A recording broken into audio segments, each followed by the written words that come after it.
Welcome to selfdiscoveryradio.com, where the orchard of wisdom is just ready for picking. We celebrate your why, the journey that you've taken that inspires someone else. We support your services, we support your story. Come and be our guest, become a host, be an author with us. Come and see what we've got. Our next show is...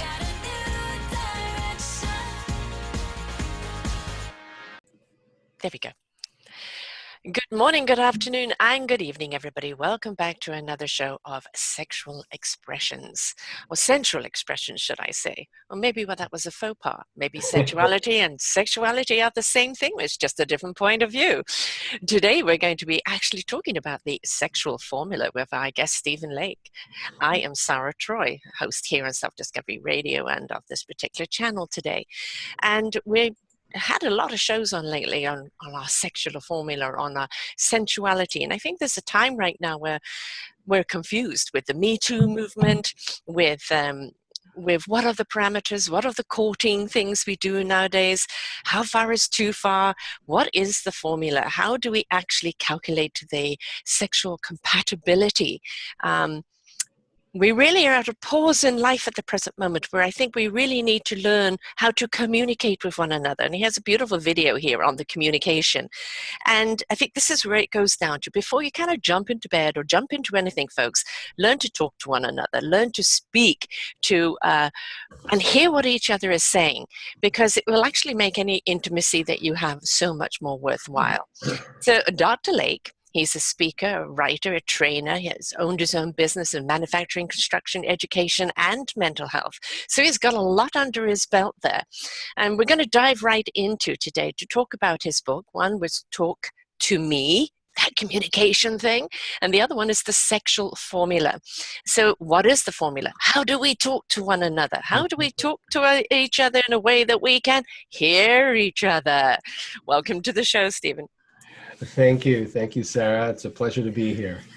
So communication, you know, the Venus, the Mars, it does seem to be something when it comes to men and women and they're talking to each other, somehow it gets lost in translation. Why is that? Well, I think it's because we've been brought up in very, very different ways, men and women. I was brought up in an era where we were taught to control our emotions. It was the big boys, don't cry. Mm-hmm. And women seemed to be brought up that certain emotions were much more allowed to be expressed, whether it was sadness, even joy, all the different range. It was okay. Women, maybe not so much with anger. That wasn't supposed to be a good one to express. And guys, that was probably the only emotion that we were allowed to express, was anger. So we brought up with different upbringings and what's appropriate to express. And men were taught to really contain their emotions for all sorts of reasons, and it's created a problem with communication between the sexes. So men communicate fine with other men, right? And women communicate fine with women. At least that's what I've been told. Chat. I think we do that okay. Yeah, but between men and women, this is where it becomes problematic. Yes, because as I said, lost in translation, a woman is saying something from this emotional point of view and a guy is hearing it, and it just, that the words seem to just twist around and become completely misconstrued. But I didn't say that. Yes, you did. No, you heard it wrong. How many times do we hear that in a conversation? Yes, quite a bit. And often I see with men, we're being more literal. So we're going for facts. So like if you say 12:05 and I'm thinking, oh, no, it wasn't 12:05. It was 12:07 and 30 seconds. Right? And for the woman, that's not the issue. It was like in the early afternoon. Yes, yes, exactly. Can we stay on point to what we're talking about and not get stuck? Yeah, that's it's a very good point there, because it's stuck on something that really has no relevance. Because there's something bigger there that you're trying to address, but how do you get beyond that point? Exactly. And part of the problem is that we are also brought up to be highly competitive. Mm-hmm. So when you look at structures of play between men or boys and girls, boys are often playing very competitive games and they're hierarchically based. Women often play more cooperative games. Now that's changing. So women are much more involved with team sports like boys used to be exclusively. So there's more competitiveness happening with our younger children these days. But there's still a lot of men out there who've been brought up with this idea of winning at all costs, being top dog, right? So everything becomes a competition as opposed to about relationship, which is traditionally where women are more oriented. So for women, the relationship is what's important. For guys, winning is what's important. Yes. And that's a problem when you have an intimate partner. Yes. Because I'm trying to win the point and you're trying to connect. Yeah. Yeah, and that's a very good point that you point out there, because you always feel like it's one-upmanship, you know, and it's like, hang on, man, woman, husband, wife, whatever the relationship is, it's meant to be a partnership. Yes. And so that meant in that partnership, yin yang, we're meant to be able to fit and kind of complete each other. And so you can't do that if somebody's always trying to one-up you. You know, you're never going to be able to get on that same even playing field. Right. And I talk about that in my book. This one, Talk to Me, How to Communicate with Women. If you want to win arguments, become a lawyer. Yes. Sorry to all the lawyers out there. So that's good for the courtroom, but it's not good for the relationship. Yeah. So I think of it more of trying to create understanding. So the orientation becomes really important. For me, it's all about curiosity and trying to understand, why is she saying that? Because often it's like, I don't get it. It's like, why is she saying that? But if I come from a curious and inquisitive position, and then I go, oh, you believe this?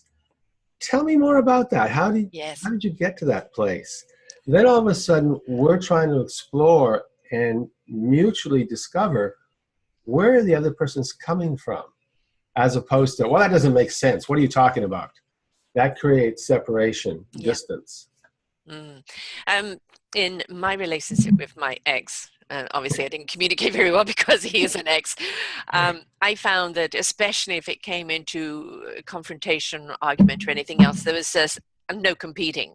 You know, shut down, it didn't matter what you said, it was bouncing back off. So, you know, I found that actually writing to him. Writing my points and my feelings, because I know he read them. He may not acknowledge it, but to me, but you know that it was definitely read, and I felt that he could read better than he could hear. So do you find that is just something worked for me, but do you find that men are better at that because you are articulating it in a different way? Well, I think there's a couple of factors that play here, and one of them would be by reading, he now has the time to digest what you're saying and manage any emotions that come up while he's reading that. So in the moment, this is one of the biggest issues and aspects that gets in the way of communication, is not necessarily the content, but when emotions get involved. So as soon as I get emotional, it's literally harder to think. Yes. And research has shown that men actually get upset faster, and they take longer to come down after an emotional upset. So it's actually quite disturbing. That's why a lot of men, you know, they close down, or what's called stonewalling, or they just turn away and walk away from the experience because it's so emotionally flooding for them. They're not used to dealing with these strong emotions. They're not sure what to do with them. So by writing it out, I'm assuming he was also reading it away from you. Is that correct? Yeah. So he had time to think about it, process it, not be so confronted in the moment. And then he can come back to you and say, well, this about this, and you can have a discussion.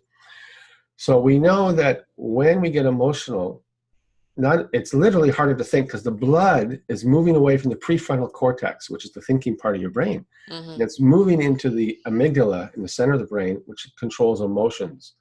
So all the blood is going there. It's leaving the thinking part. So it's actually harder to think. This is why when somebody says, what were you thinking? You weren't.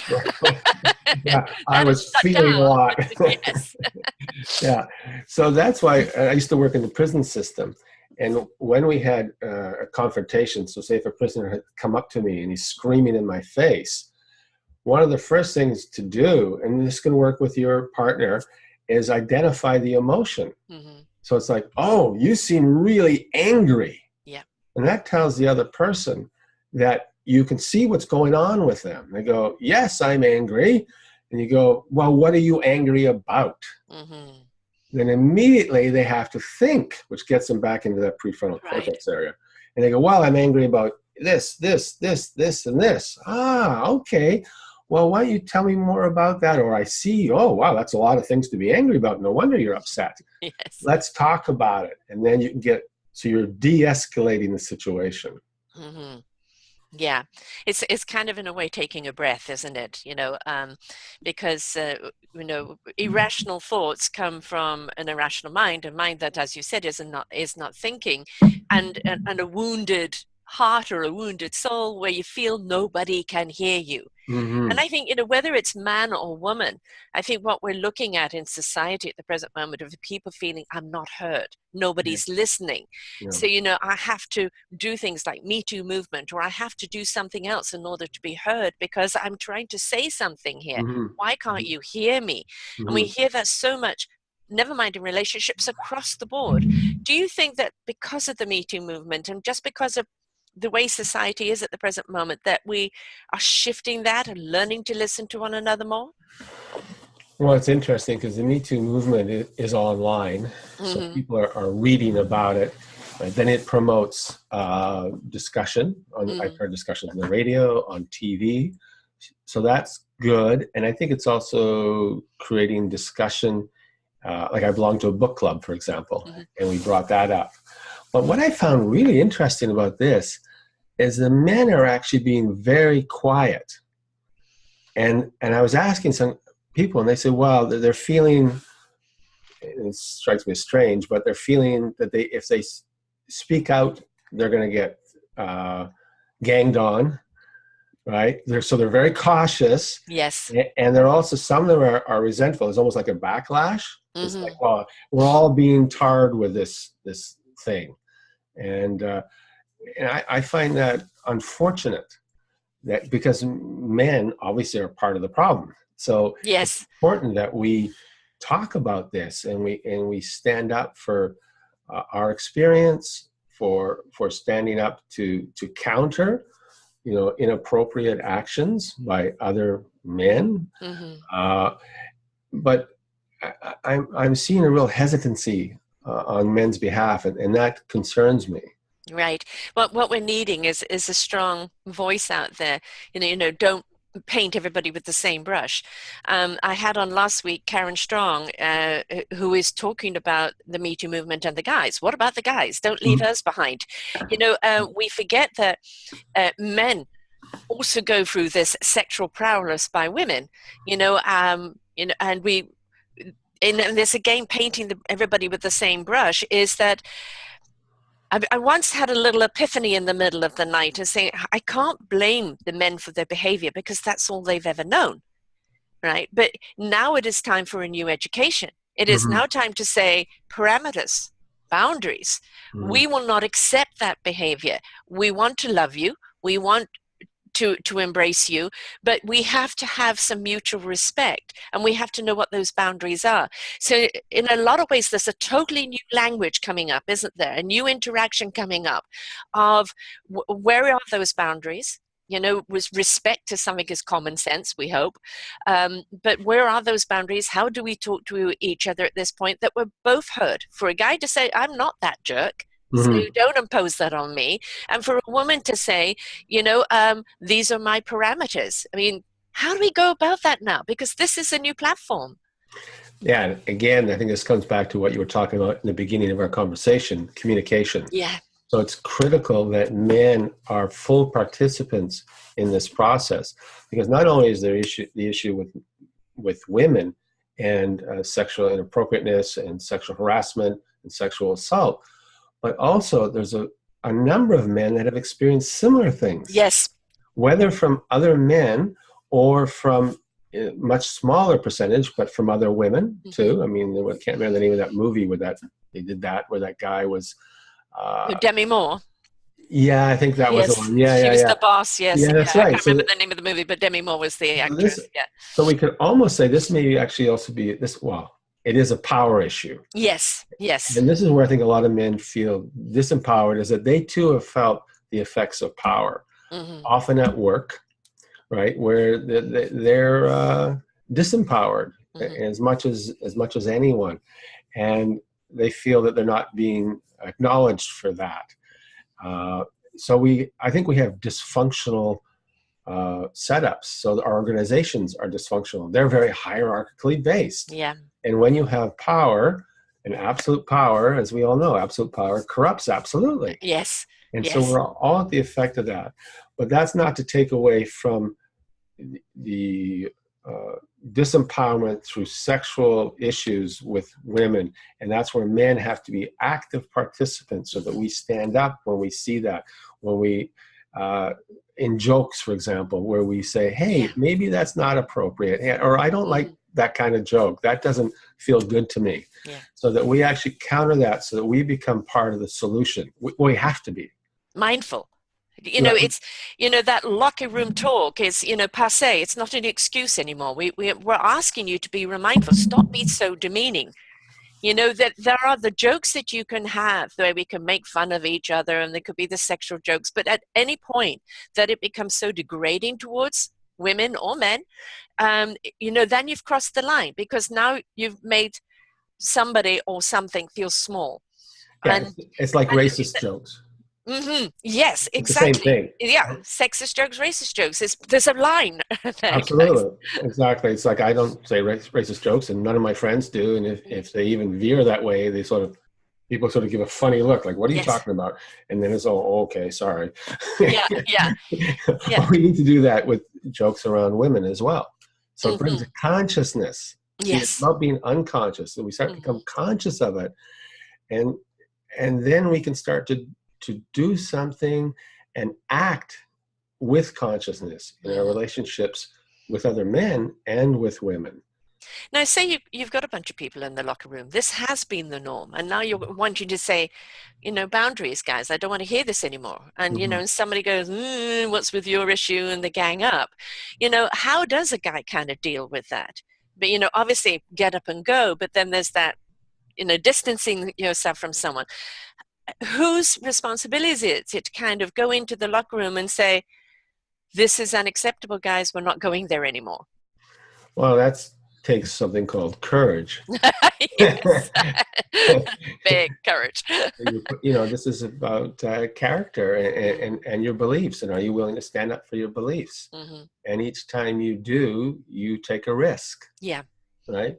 And again, it's about communicating. It's about communicating what's inside, not just sort of being quiet and subtly agreeing to it. Because, non-communication is also a communication. It means you're not disagreeing. Right, exactly.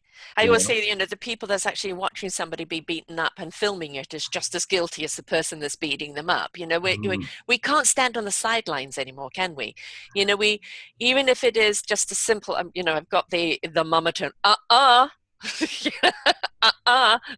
Mhm. that is the tone to say too far, Yeah, and that way you're also using humor as well. So, we say, hey guys, come on. Yeah, boundaries. Yeah. 2018. Yes, yes, yes. And, I know for a lot of guys, it's like, I don't want to, this is my manly right. And it's like, well, dinosaurs went by the way of extinction as well. And if you don't kind of get with the program, you are going to get left behind, because this is the program now, isn't it? Because maybe because of the Me Too movement, maybe because of all the sexual prowess that we're seeing, from government down, and that it's not acceptable anymore.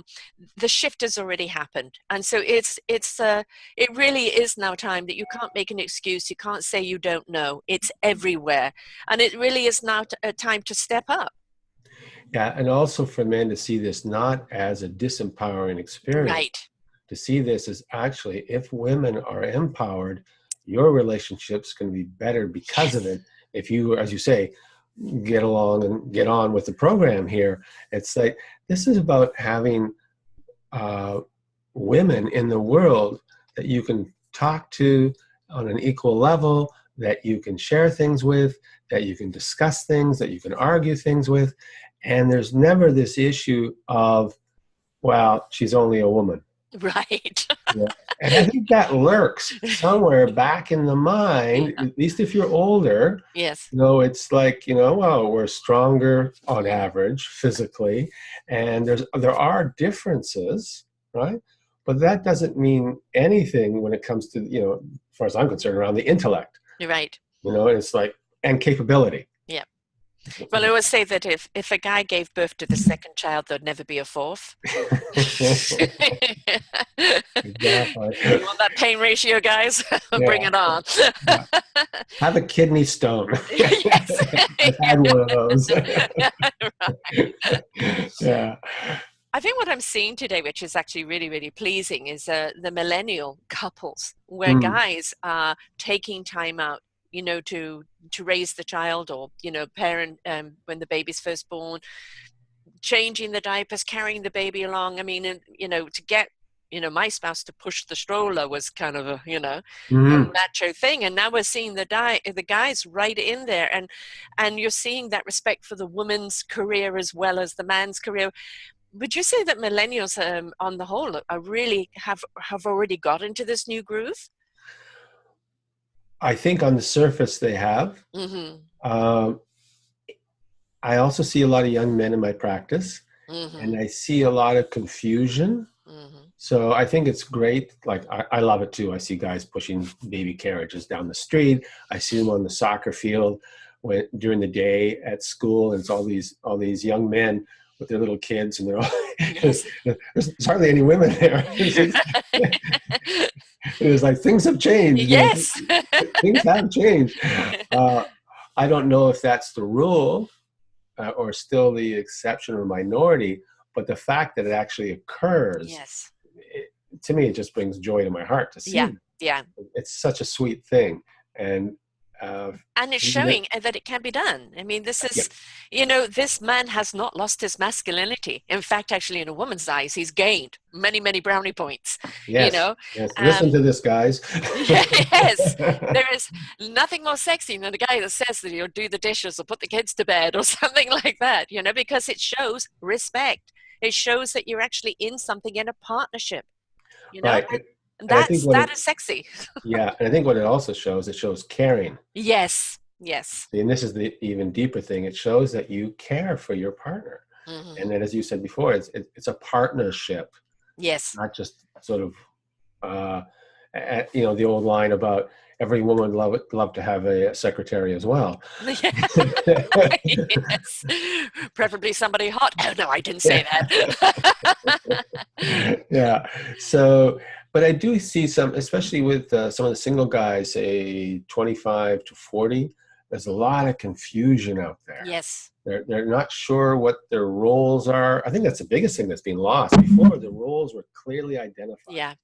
And everybody knew what was quote unquote normal, and they could sort of play into that.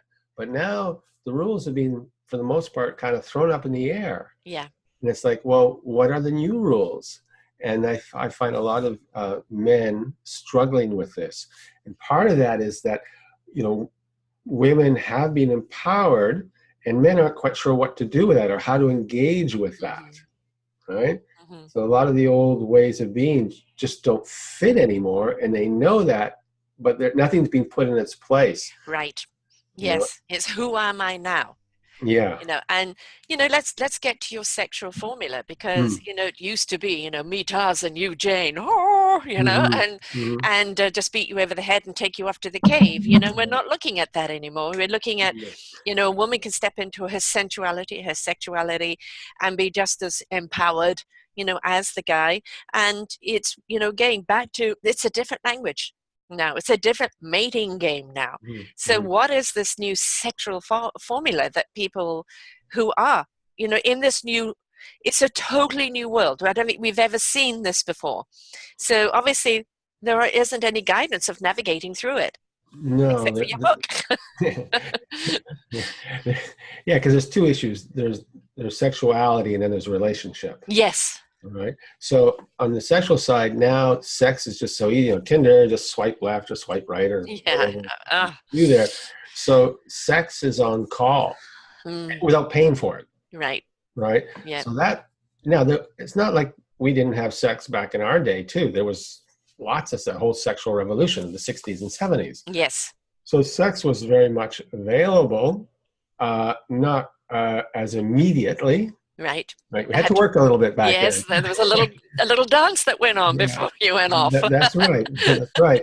Whereas now it seems to be faster, less connected, if you will. It's like, well, sex is being commoditized. Yeah.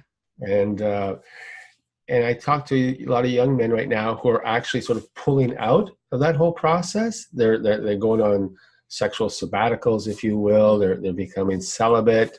I heard one guy just the other day, actually, in one of the classes I was teaching. He said he's decided that sex just gets in the way of relationship. Well, that's an interesting way of saying it. He's 27, right? It's right. Like, yes. Yeah. That's interesting. For me, sex can be used for many things. It can be used just for sex, or it can be a way to create intimacy. Yes. I talk about that one line by Hannah Arendt, where she talks about, she's a philosopher, a female philosopher. Back in the day, we talked about, men want sex to have intimacy, women want intimacy to have sex. Yeah. So again, that sort of highlights the differences between the two sexes. And that's a real key for men to realize, if they want connection, that women want that intimacy. And I had one guy not that long ago who says, well, what is intimacy? I mean, he literally, that's not a young guy. He just didn't have a clue what that meant from the female perspective. I feel almost like throwing it back to you. What is intimacy to you? Well, this is the reason why this is called sensual expressions, because I'm all about awaken my senses. Sex is a byproduct of that sensuality being awoken. I want to step into all of those senses that come alive through the dance of sensuality. I want to feel sensual within myself. And when you meet that person, where that chemistry is there. And, it's not about the wang bang thank you man. It is about that beautiful dance of that sensual, the look, the touch, the anticipation, the awakening of the senses. And then that means that when you actually do get to the sexual act, you are fully awakened and ready. Where, of course, with a guy, it feels like it's the sexual act and the cigarette afterwards. And, this is where I feel the disconnect is. So the shows are called Sensual Expressions because I want people to step into their sensuality. Your sexuality will come because of the sensuality, because instead of just sex first. Yeah, I'm just opening my book here because I reread it today. The Sex Formula. It's good.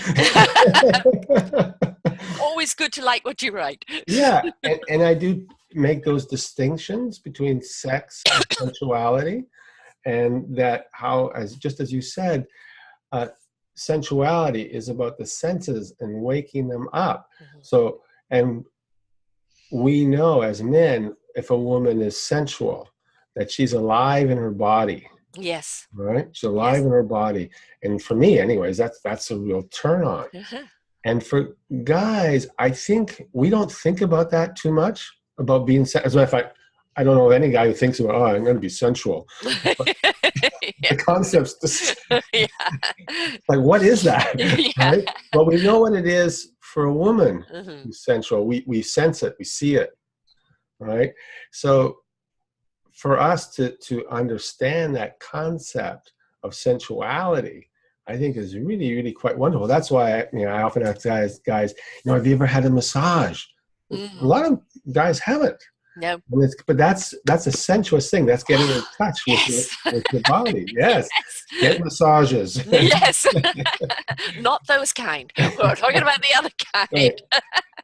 But guys are in touch. It's the release, isn't it? It's a connection to body. You know, Yes. that thing about, and it's releasing something. But it's the same thing if you're a woman that is, you've got an interest in someone, you step into that sensuality, there's certain kind of chemistry that's being released.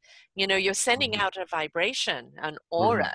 Mm-hmm. That's the reason why you guys pick up on it and kind of tap into it. Is the, Mm-hmm. ooh, I like this feeling that's coming out. And the more that That's you right. respond to it, the more it goes. And I think if people took their time before they jump into bed, and you know, they all foreplay, which can take days. You know, Mm-hmm. I have an expression of, you know, it's the wooing before screwing.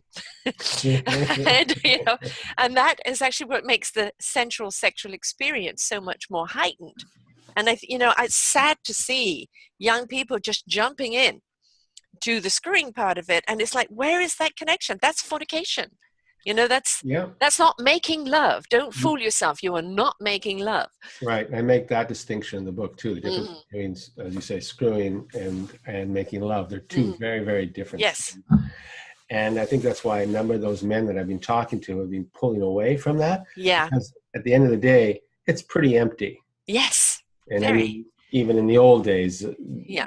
a lot of my friends had discovered that too. You know, those Lotharios out there making love all the time, they just go, well, yeah, it gets boring, quite Yeah. frankly. Because there isn't a connection, is there? No, no. Yeah. And with the connection, for those that have ever had that, or for those that haven't, it's so much different. Yeah. It's so much fuller. It's so much more exciting. Euphoric. It is. I mean, Yeah. that's when you can then possibly move out into the spiritual realm, when Yes. you have that experience where sex is an avenue towards a spiritual experience. Mm-hmm. And that's what ideally, I guess that's what tantric sex is all about. Yes. Well, and Because you're raising your frequency, you're raising your vibration. It's slowly climbing, climbing, climbing. And then that climatic moment is that divine connection, you know, and it's where every sense in your body is heightened and then just releases. And it's just such a beautiful connection. And if you just wham, bang, thank you, ma'am, you're denying yourself a beautiful experience. Yep. Yeah. And then it's just about, at least from the male point of view, it's just about a release. Yes. And it's like, well, that's great, but it's limited. Yeah. Yeah. It's just, yeah. It's limited. You know, it'd be less work just to masturbate, guys. Sorry, you know, because that's quite essentially what you're doing, and less expensive too. Yeah, exactly. But you know, how much do you think movies and TV shows and advertising comes into the play of, you know, of what a guy should do, you know, what a woman should do, you know, because very often when people don't talk to their parents about this, you know, how many parents sat down and let's talk about your sensuality, you know, we don't get that. They're learning from movies, from TV, from pop stars, you know, from videos, and it's very much in your face, and so they're kind of thinking this is the way to go. And I'll even take it one step further. The biggest influence is pornography. Yes. So young men are brought up now thinking that women make love a certain way, which is totally unrealistic. Yes. It's not real at all, and they have no idea. And so they make those demands on women. And also, I was reading recently, even women are watching more pornography now, and they think that's what they're supposed to do. Yes. And then with the young people, there's a real disconnect as to what's a real relationship, sexual relationship all about. Because, you know, for the women, they can't compete with, you know, the looks and the positions and all this stuff, because it's, so someone said, unrealistic. It's a movie. Yeah, exactly. It's not real. It's staged. Yeah, exactly. I interviewed Denise. I can't remember her surname, but it was actually on the sex trade, and she puts everything down to cyber porn, and how, you know, and what shocked me is that the sex trade worldwide is $150 billion industry a year. Now, if that is not an epidemic, if that is not a disease, I don't know what is. And she's saying that, you know, people start off with mild porn, but then it's like, I want more, and they go deeper and deeper, and then it gets to this, you know, the deep dark web and looking for it. And the reason for that is that no amount of that can satisfy you, because what you're looking for is a connection, and that connection comes in the communication. And if you are avoiding the connection and the communication, you're never going to reach that beautiful euphoric moment that you're looking for, and you think you're getting that way. Yeah, I agree 100%. So the porn industry is very smart in the way they designed it so that you get satiated at, say, a normal experience, but then that gets tiring very quickly. So you need something a little bit more, a little more enticing. You do this and you do this and you do this. Before you know it, you're way off in the deep end of sexual deviancy. And you don't even know how you got there. Right. And as you say, underneath all that, it can never satisfy the deeper need that we all have. Right. Which is, as you say, is connection, is intimacy, and relationship. Yeah. I mean, it's, when you hear, I've interviewed an awful lot of people where it's their own family members that have sexually abused them as children. And I've never understood that, as far as I'm concerned, that is not a disconnect sexually. That is a sickness within the person. Mm-hmm. And when we look at sex on the other side of pleasure, it is a weapon, isn't it? It's a control factor, but it also could be a driving force for someone. The more powerful they get, the more sexual enterprise that they want. We really do have to be aware, don't we, of that sexual appetite and how we're using it. And again, if you're not using it in a way where there's a real connection, and it becomes, I watched a wonderful biography, documentary of a woman meeting her rapist in jail. And he said to her, look, it was nothing that you wore. It's not how sexy you are or the fact that you were in the wrong place. It's purely power. I had control over you. I could dominate you and put you in a fear space. And that was the sexual pleasure, not what you wore or anything. And sex and power go very much hand in hand, don't they? Absolutely. Power is an aphrodisiac, as they say. And when people do have power, they tend to misuse it. Mm-hmm. So there's the sexual act. I'm thinking of, say, for example, Harvey Weinstein. Yeah. It's just taking advantage of the power that he has. Yeah. So it's not about, he doesn't care about how his victims feel. No. At all. That's the last thing on his mind. He's all about his own gratification. And so he has the power, he gets away with it, and that goes on and on and on. And so, again, when I worked in prison, I worked in a sexual offender unit. And also what I discovered there, almost without exception, all the guys that were offending against children had been sexually offended against themselves. Yeah. And that's not an excuse, of course. No, it's a pattern. But you can see how that all happens. Yes. It was learned behavior. Yes. It's patterning. And you have to deprogram that. That's right. And that's not easy. No. That's a real work. And the hopeful thing about all that is that most people who have been sexually abused don't go out and commit themselves. They don't do that. No. They know it's wrong. Yes. They didn't like it. Yes, exactly. I did a show on narcissism, which was really, really enlightening. And of course, with a narcissist, they never develop that frontal lobe of empathy or caring, and everything is about me, myself, and I. And there's a lot of high profiles out there right now, and Harvey Weinstein is one of them, where it is purely about their gratification, and they really don't care who they hurt because they just don't care. They don't have that caring bone in them. They don't need to care. No. From their point of view, it's like, why should I care? You want the job. This is what you have to do to get it. Yeah. And you're just a peon in the scheme of things. Yeah. Yeah. And there's nothing you can do about that. You have to walk away. You're not going to change their mind. You're not going to guilt them. Even holding them accountable, they're still going to go, what's this all about? I don't get the deal. Because there's no accountability for them. Well, for them, the only mistake they made was getting caught. Yes, exactly. Because they really don't know what the hell you're talking about. And that's scary because obviously narcissists are also people that really know how to get into power. Yeah, and, narcissism and sociopathy, a sociopath, it's like these people, they're only concerned for one thing, and that's themselves. Yes. And when they get into power, that's scary. Yes. We're seeing that. Yeah. Yeah. And this is where it's going back to what you were saying earlier. We have to speak up, whether it's Yeah. the women and the men, when we see this sort of thing that we have to try to, I'm thinking of John Gomeshe, for example. Mm-hmm. I mean, everybody knew. Yeah. And same with, there's a new book out about Weinstein. Apparently everybody knew. This is they said Hollywood's best kept not secret. Right. Yeah, exactly. Yeah. But women would come forward, but it was just brushed under the rug. You're seeing that at a very high office level right now. But it's how often can you brush it under the rug before you start noting there's bodies underneath the rug there? What was that? And even like, for example, President Trump. I mean, it's the payoffs. So you just pay people off. Yeah. There you get to use your power. Often there's money with power, obviously. And so you just pay people off and there's no consequence, really. Right. Right. And obviously at some point, as I said, the bodies are gathering and you can't be ignored anymore. So, I think this is the thing.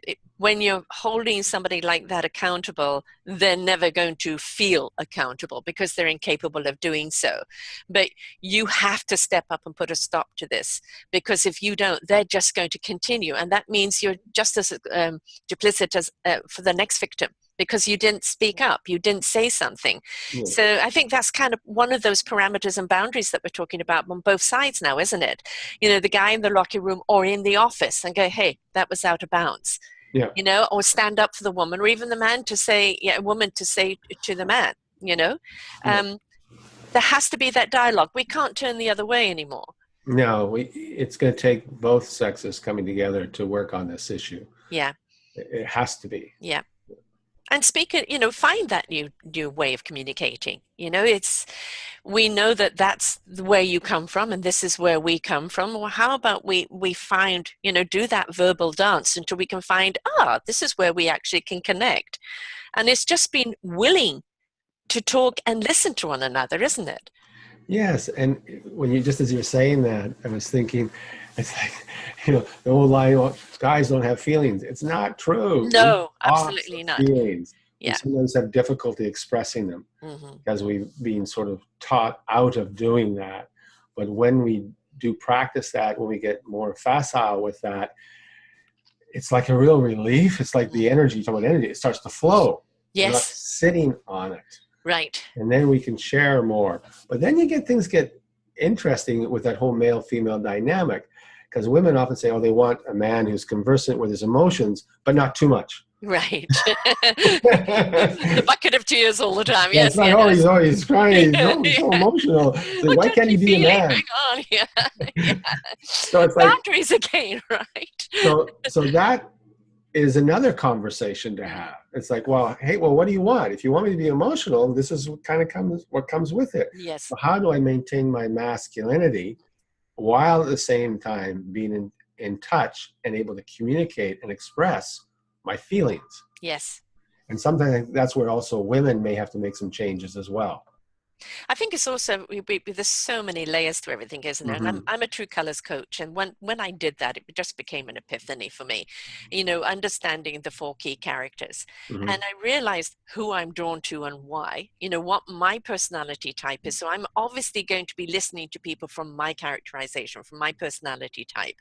I'm also going to be communicating them from that. But it also means that my particular language sometimes is simply not going to be heard by other personalities. And like the green personality is like, well, I told you I loved you 3 years ago. What do you mean you want me to say it again? And then the orange personality, which will tell you over and over again, but generally not mean it because their eye is looking somewhere else. And it's we have to a little bit in our own journey of life do a little of our own education and our own self-discovery. Because it's not that we're meant to know everything. That's what the life's journey is about, gathering knowledge along the way. And if you're finding communication is hard, or why is this happening, there's a reason why we do these shows, is to impart these tips and this knowledge to you. People can read your books and they can understand, okay, I'm going to try this approach, or I didn't realize I was doing that. Oh, this is something that works. We have to step into our own ownership and realize we need to participate in our lives, which means we're constantly learning. Absolutely.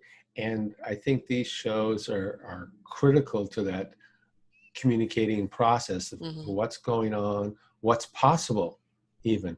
Now, 80% of all self-help books are bought by women. Yes. We need to increase that, guys. Yes, we do. Get out there and buy more of those. Right. I found it interesting.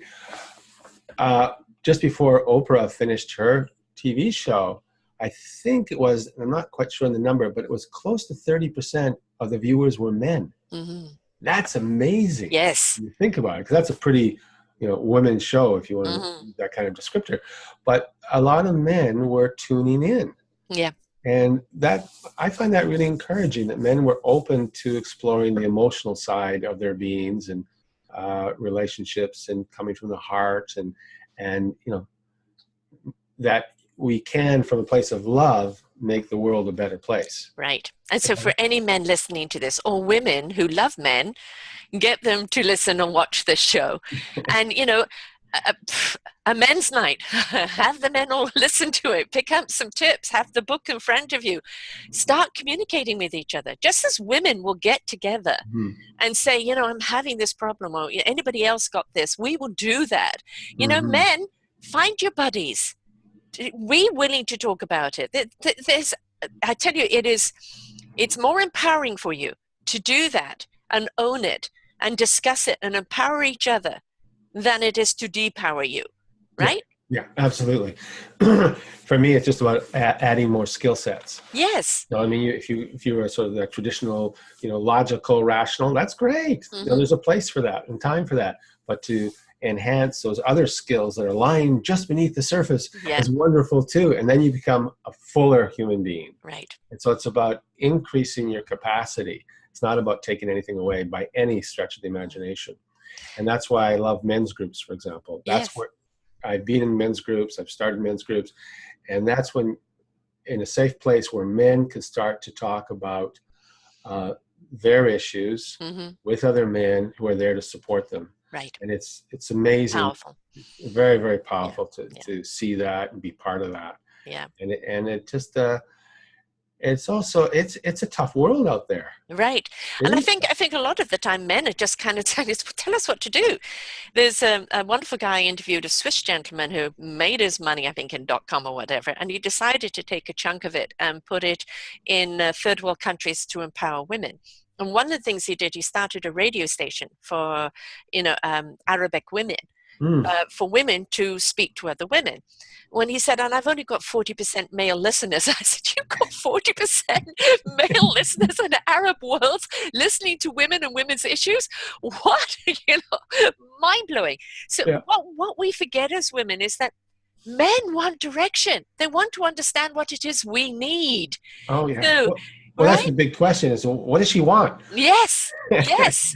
Well, we can find that out really easy. All we need to do is ask. Yeah, exactly. And then listen. Yes. So one of the little phrases I use when people want, like, the 5-second version of my book, it's stop, look, and listen. So stop whatever you're doing.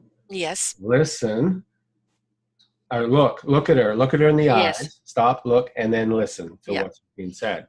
And that's, in our highly distractible world, that can be a challenge. Whether it's the computer, whether it's the radio, whether it's the TV, to really pull one's attention away, focus on the person opposite you, look them in the eyes. That's the real key. Yeah. And same also for women. Make sure you have his attention before communicating. Otherwise, it's in one ear, out the other one. So to really make sure you have the attention, and then for guys, to listen to what's being said. And of course, this goes both ways too. Would you also say that slot some time? It's I need to talk to you now. Well, things are going on now. Just say, I'd like to talk to you later at such a time. Please make time for me. And that way you're not, well, I'm in the middle of doing something, and or already there's conflict. If you've requested the time's been agreed on, make sure you're there, ready, willing, and able. And be open, right? Don't come with defense. Yeah, this is really important. Like you said, the world is so busy these days. Yes. And that we have to literally not only slot in time, I have some partners that actually have to slot in sex. Otherwise, Let's minute on that minute. it won't happen. Yeah. And, So, of course, when there's children and there's yeah. work schedules and things are tired at the end of the day. And of course, that's something a guy doesn't understand. When a woman's got babies and other kids and things like this, and it's like, well, I don't get it. Well, no, you don't. You're not in the woman's body. You don't know how tiring it is. Mm-hmm. And it's like, if you put less pressure on her and give her the massage, and rub her back, rub her feet, do something for her. Believe me, you'll get her into the mood. But it's just not like, well, where's the sex? That's not going to do it, guys. Yeah, no, I know. Yeah, even my wife tells me, she said, if you give me a massage, I'll do anything. Yeah, yes. Okay. They don't realize how powerful a massage is. It's really good. But also is the thing of, as you said, talk to us and look into our eyes, because we now know that you are engaged. Exactly. You're truly listening to us. It's not like, what's on the soccer, the TV off, phone off, everything. You have my full attention, right? And don't, as a woman, then come out and start pouring out all the whining, right? It's like, I am so glad that we actually can sit down and talk.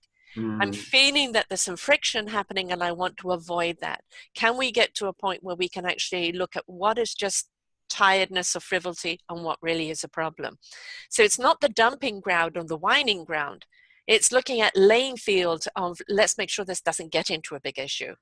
Yeah, and just as a man, as you were even saying that, I was very open to you because you were also laying out a plan. Yeah. Guys like plans. They like to solve problems. And you're presenting, here's something I notice. Yeah. I'm not blaming you. I want to work to this kind of solution so that we have a better relationship. It's like, oh, okay, I can get behind that. Yeah. What's the issue?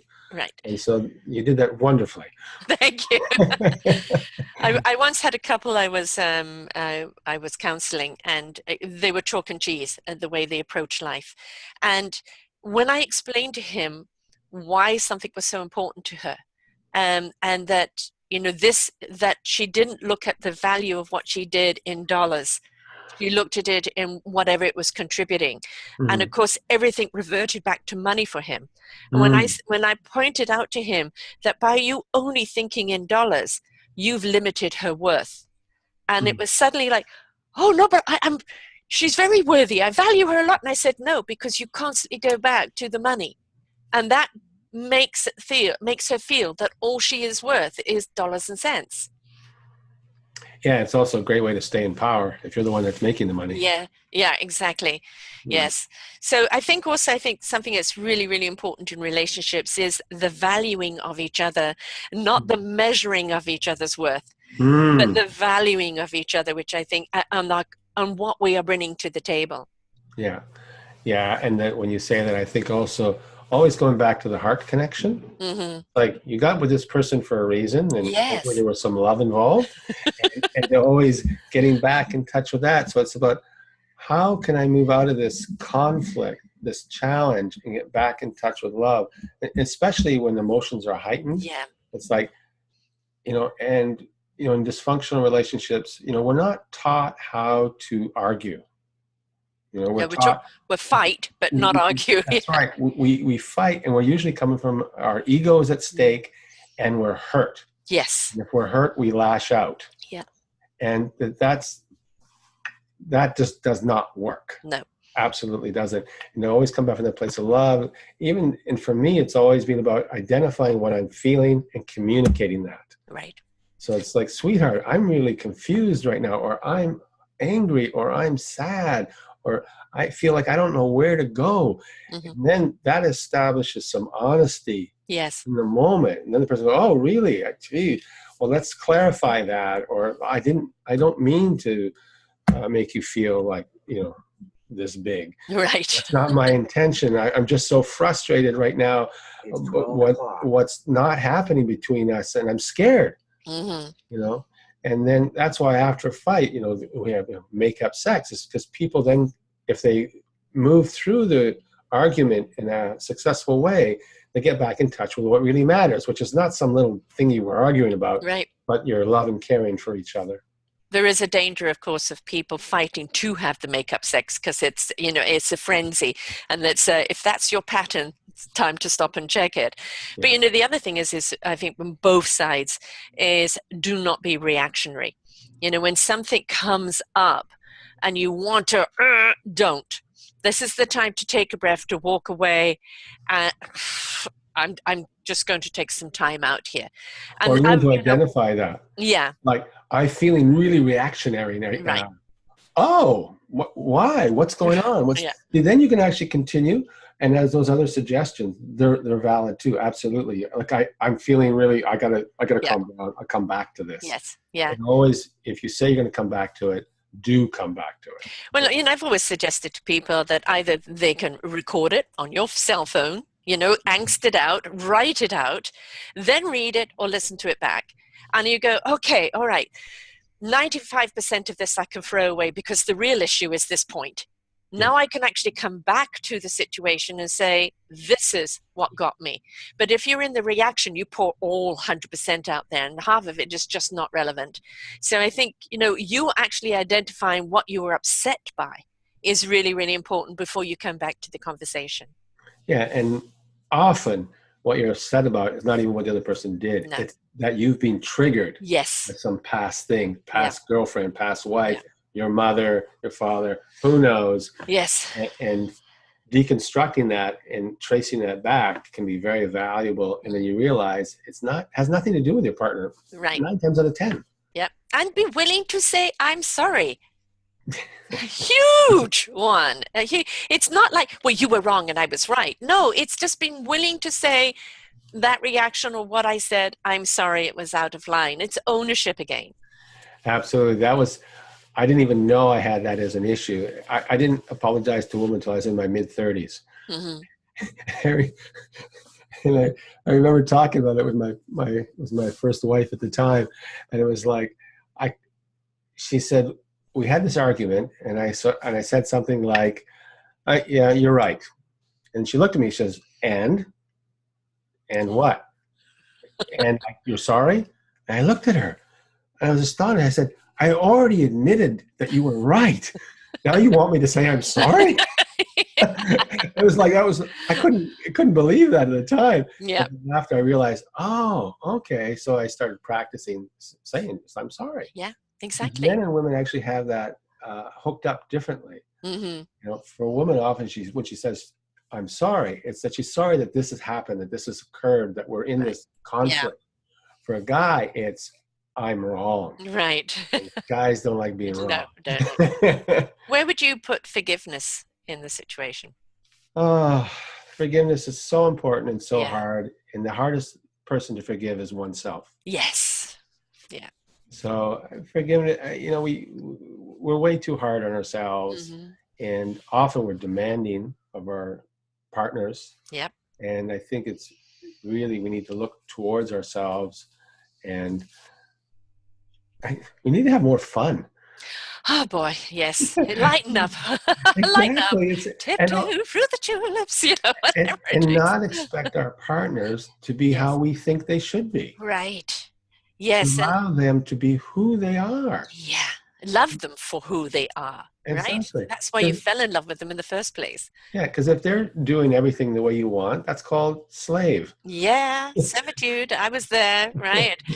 I want to be of service, but the moment you start bending over into a pretzel, it's like suddenly, that is the servant. And I think a really important thing is before you go into any form of relationship, develop that relationship with self. Find that self-love. Who are you? Where are your values? Where is your vibration? And you're going to resonate that out and you're going to find people on that same frequency. So if you keep kind of getting people that are wrong for you, it's the wrong vibration going out.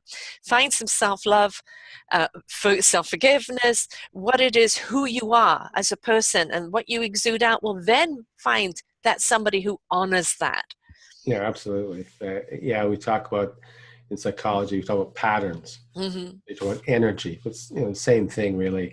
And so, if you keep attracting the wrong person, it's not the other person's fault. No, no. You're the commonality. Yes, You know, if yes. you have 10 women, they've all been the same problem. Yes. What's What's the wrong with common? them? Yeah. Yes. I Yeah. mean, I married my father. I mean, I love my Yeah. father. He died when I was young, but you know, the relationship he had with my mother, I didn't Mm. want to have that. So I married somebody of a totally different ethnic group in a different country, different everything, but I married my father. Yeah. So, you know, and we think we're doing things differently, but we've got to realize it's not the exterior, it's the interior. Yeah. Right? That's the pattern where we need to change. Yeah. And that takes some work. That means Yeah. looking inward, taking the time. See, again, it's taking the time. Yeah. And in our busy world, Yeah. you know, who's got time to meditate?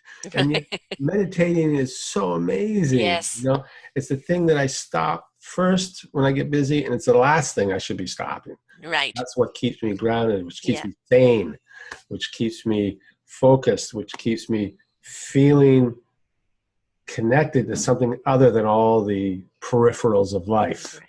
It keeps you sensual because it keeps you in tune with your senses. Yes. Right. Well put. And from that sensuality, then you're more open to that relationship of sexuality. Exactly. And I think an awful lot of where we've gone, and I don't know when this happened, is that we've switched off our senses. You know, it's we got hurt, so we shut that down, or we're too busy, or this or that, or we're not encouraged to. And it really, I always put it to this: does a car work on one cylinder? It doesn't go very far. All of those cylinders need to be operating, and you know, it's the soul, the heart, the spirit. Mm-hmm. Then the mind knows what it needs to know when it needs to know, because that's the programming. And if we don't bring into the equation and the conversation of what the soul and the heart and the spirit are saying, we're running on that one cylinder, and we're never going to be satisfied or have the answers. Exactly. I totally agree with you. To me, it's almost self-evident, but we just get so caught up in living, which means basically, you know, trying to make money, trying to survive, trying to look after the kids, trying to deal with the boss and all that stuff. And it's really easy to forget what's important. Yes. And again, that comes back to time, you know, recreation. I love that word, you know, recreation. Right. Yeah. Taking the time to recreate yourself. When I go for a walk, I went out for a walk yesterday and I went, oh, right. Yeah. This is why you do it. This is what's important. Yes. is being out there and getting in touch. Like, it's, you know, go out in nature is a very sensuous experience. Yeah. Yes. You are literally absorbing everything around you, and it wakens up those senses, and it just has, I think the word that we're looking for, absolutely everything, is connection. Yeah. Right? We're just wanting to connect from the inside out. We want to connect to people, to nature, to everything, because we want to know we count. And we're only going to do that if we're connected. And society, I think, in the last 30 years has been disconnecting us. And, you know, it's time for us to plug right back in. You know, and hardwire it. Don't trust the Wi-Fi. Exactly. So whether it's with sex, you want to get connected, not only physically, but emotionally, spiritually, however you envision that can be. And then also in relationship, like to be connected with the person. That's just, it's such a more enjoyable way to live. The fulfillment is, you know, the satisfaction isn't just in the physical. It's in the knowing of the pleasure that you've given each other. And that takes you to such heights. And it becomes very precious moments. It's not about the sexual act. It is about that divine connection, that etheric connection that just brings you closer together. So, you know, if you take the time, the rewards are going to be great. Now, how do people get hold of your books, and how do they find you? Well, the easiest way to get hold of my books is just go to Amazon and type in the titles. So if you type in The Sex Formula and then my name, Stephen Lake, it'll come up on Amazon. And that's an ebook. Talk to Me, and that's with the number 2. So if you can see that, Talk to Me, and then my name again, and it'll get you right to Amazon. And then you have a choice. You've got the ebook, softcover, and hardcover. Excellent. So that's the best way. And online, probably LinkedIn right now. My website's as I mentioned earlier to Sarah, have been hacked and they're all Yes, down. terrible. But they should be up within a week or so. So I'll get that back up. And well, so people are going to be listening to this later. They can still give it. And yeah, they'll be able to find me. I work for the Good Men Project. I'm an editor in the marriage and commitment section there. I'm with the BC Society of Male Survivors of Sexual Abuse. I have my private practice, Lake Counseling. So if you Google me, you will find me. right. So and on LinkedIn, it's Dr. Stephen Lake, and then Twitter, at yep. Stephen Lake for Twitter. Yeah. So, Excellent. yeah. Well, I'm so glad that we've managed to get this done for sure, because it's so important. It's. People say to me, why do you do shows on sex? You're that kind of station. I said, it's all about connection. It's all about love, and sex is very much a part of our lives. And sex isn't just about sex. It is about that communicating, that connecting, that allowing, that trusting, that leads to a beautiful sexual life. And, sex isn't your problem. It's all those other things you're ignoring along the way, right? So, yeah. And the nice thing about that is then quantity becomes much less important. Yes. So Yes. The quality of it, because and then if you have that security in a secure relationship, then you don't worry about it. No. It's like you make the time, and when you have it, it's wonderful and amazing and different each time. Yes. And then you're not worried about, well, when am I going to get it next? Yes. Because you know that it's going to be, again, this amazing experience, whatever it is. Right. And sometimes I think, again, we take it too seriously. Sex can be very funny at times. Yes, exactly. And I think, something that's really important is, remember to hug each other. Hug each other, kiss each other. It doesn't have to lead to sex. There is just as much beautiful intimacy in that wonderful holding of each other, heart to heart, or even holding hands when you're going for a walk, or even watching TV, or whatever the case is. The physical doesn't mean I'm hot and ready. It's just that beautiful connection that you have, and we must not forget that.